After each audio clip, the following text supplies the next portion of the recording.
So guys, जैसा कि हमने पिछले एपिसोड में देखा कि यूनियन ने विंग्ड लायन किंग से लड़ाई की थी और उन दोनों की पावर समान स्तर पर ही थी, लेकिन लायन किंग ने अपनी सीलिंग टेक्निक से यूनियन को घायल कर दिया था और वो टेलीपोर्ट होकर गायब हो गई थी। जो यान को नदी के किनारे मिली और उसे सभी विष से बचाने के लिए अंदर ले गया था, जहाँ उसने यूनियन का इलाज किया। मगर लायन किंग के सील की वजह से उसकी पावर बहुत कम हो गई थी, इसलिए जियो यान उसका ख्याल रख रहा था। मगर तभी वहाँ आइस बीस्ट उन्हें ढूंढते हुए आ जाते हैं। फिर अब हमें दिखाया जाता है कि उन आइस बीस्ट की आवाज जियो यान को भी सुनाई दे जाती है। जियो यान को कुछ समझ नहीं आता और वो यूनियन से कहता है कि उन्होंने हमें कैसे ढूंढा, जबकि मैं तुम्हारी खुशबू को कब से मास्किंग पाउडर से कवर करता आ रहा हूँ। बीस्ट हमें कभी भी नहीं ढूंढ सकते थे। यूनियन उसे बताती है कि आज मैं नहाने के लिए बाहर चली गई थी। जियो यान उसे कहता है कि तुम यही रहना और मैं बाहर जाकर उन्हें निपटा कर आता हूँ। यूनियन उसे कहती है कि तुम अपनी पावर के साथ उनसे नहीं लड़ सकते, इसलिए मैं खुद ही बाहर जाऊंगी। जियो यान उसे कहता है कि मुझ पर एक एहसान करो, यहीं रहो। यदि तुम बाहर गई तो और ज्यादा मॉन्स्टर तुम्हारी तरफ आकर्षित होंगे और हम दोनों मारे जाएंगे। यह कहकर वो बाहर चला जाता है। यूनियन सोचती है कि उसकी पावर कम है, फिर भी वो इतना अग्रेसिव और रूड है। मगर उसे जियो यान की फिक्र होती है। वहीं बाहर वो आइस बीस्ट मौजूद था, इसलिए जियो यान उससे लड़ने को तैयार हो जाता है। मगर वो दूसरा आइस बीस्ट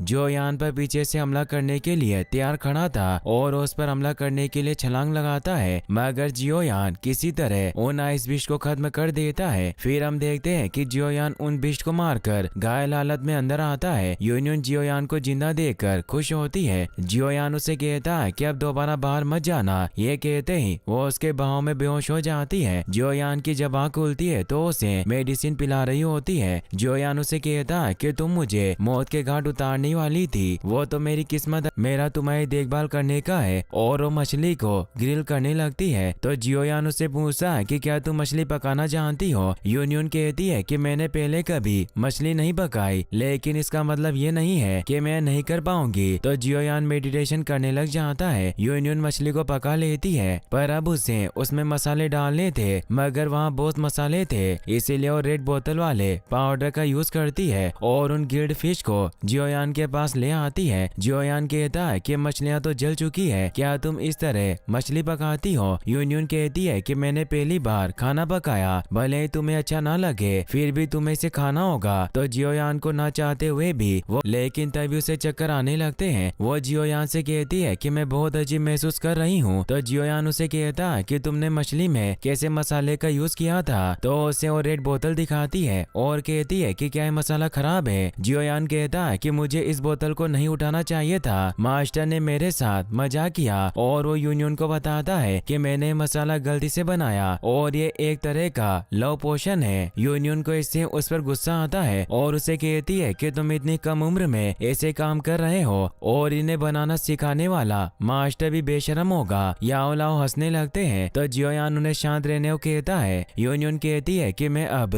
और इस गुफा में नहीं रह सकती, मुझे बाहर जाना होगा। तो जियो यान उसका हाथ पकड़कर उसे रोक लेता है, जिससे उसके ऊपर गिर जाती है। जियो यान उसे कहता है कि तुम बाहर नहीं जा सकती, क्योंकि बाहर ऐसे भी मंकी बीस्ट हैं जो इंसानी औरतों में दिलचस्पी रखते हैं। यूनियन उस सीरम की वजह से जियो यान की तरफ अट्रैक्ट होती है, किस करने लग जाता है। यूनियन जब की वजह से उसकी तरफ अट्रैक्ट हो रही थी, इसीलिए उसे कहती है कि अगर मैंने अपनी वर्जिनिटी खो दी तो मैं खुद तुम्हें मार डालूंगी। जियो यान अपने मास्टर को कहता है कि मैं इस पोशन के असर को कैसे दूर करूं। याओ लाओ हंसते हुए कहते हैं कि तुम्हारे पास एक उत्तम अवसर है, इसलिए मेरा मानना है कि इस लड़की को अपना बना लो, क्योंकि इसका जियामा साम्राज्य में एक बहुत ऊंचा दर्जा होगा। जियो यान कहता है कि असर को खत्म करने के लिए अपनी डूक्यू एनर्जी को अपनी उंगलियों पर इकट्ठा करना होगा और उसकी पूरी बॉडी की उससे मसाज करनी होगी। जियो यान ऐसा ही करने लगता है, मगर वो भी उसकी तरफ अट्रैक्ट होता है और वो खुद को नहीं रोक पाता, इस मेडिटेशन करने लगता है। यूनियन की भी अब आँख खुल जाती है। वहीं उन आइस बीस्ट के बाकी साथियों को भी यूनियन की लोकेशन का पता चल गया था, इसीलिए वो सभी वहां जाते हैं और अपने साथियों की मौत का बदला लेने के लिए गुफा में जाने लगते हैं। मगर तभी यूनियन के हमले से वो सभी दूर गिर जाते हैं। जियो यान भी बाहर आ जाता है। यूनियन उस पर अपनी तलवार पॉइंट कर देती है और उसे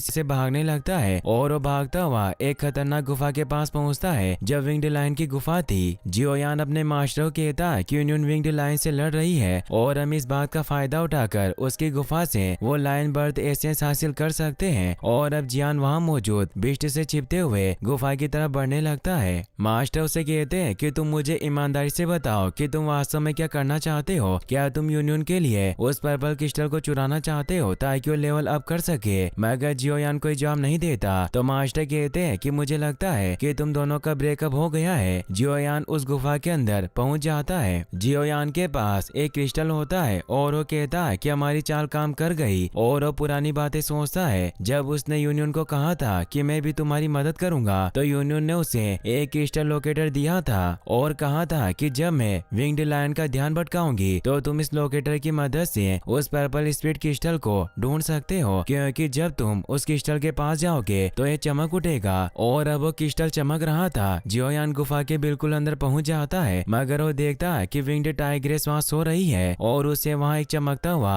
गोला दिखाई देता है। इसीलिए वो मास्टर से कहता है कि क्या है पर्पल स्पिरिट क्रिस्टल है। मास्टर उसे बताते हैं कि लोयन बर्थ एसेंस होना चाहिए। इस बर्थ एसेंस में नीत ऊर्जा बहुत प्रभावशाली होती है। अगर कोई रिंग और उस टाइग्रेस को बाहर भगाने के लिए उसकी तरफ एक पर्पल स्मोकिंग फ्रूट फेंकता है, क्योंकि वो लेवल 3 बीस्ट होने की वजह से उसे हरा नहीं सकता था। इसीलिए ऊपर दीवार से चिपक कर छिप जाता है। मास्टर कहते हैं कि क्या तुमने इसमें जहर मिलाया। तभी वो टाइग्रेस उस फल से आकर्षित होकर उसे खा लेती है। मास्टर जियोयान को बताते हैं कि अगर तुमने इसे जहर दिया होगा तो इसका उस पर कोई असर नहीं होगा, क्योंकि इनमें पोषण के प्रति एक गुड रेजिस्टेंस होता है। तभी उस टाइग्रेस को कुछ होने की वजह से वो वहाँ से बाहर भाग जाती है। जियोयान मास्टर को कहता है कि मैंने उसमें जहर नहीं बल्कि एक रोचक फॉर्मूला मिलाया था। और अब जियोयान उस एसेंस को हासिल करने के लिए उसकी तरफ छलांग लगाकर उस गोले को पकड़ लेता है, मगर उसे दर्द होने की वजह से वो दूर गिर जाता है। मास्टर बताते हैं कि इसमें पाशिक बल है, इसीलिए तुम इसे हासिल नहीं कर सकते,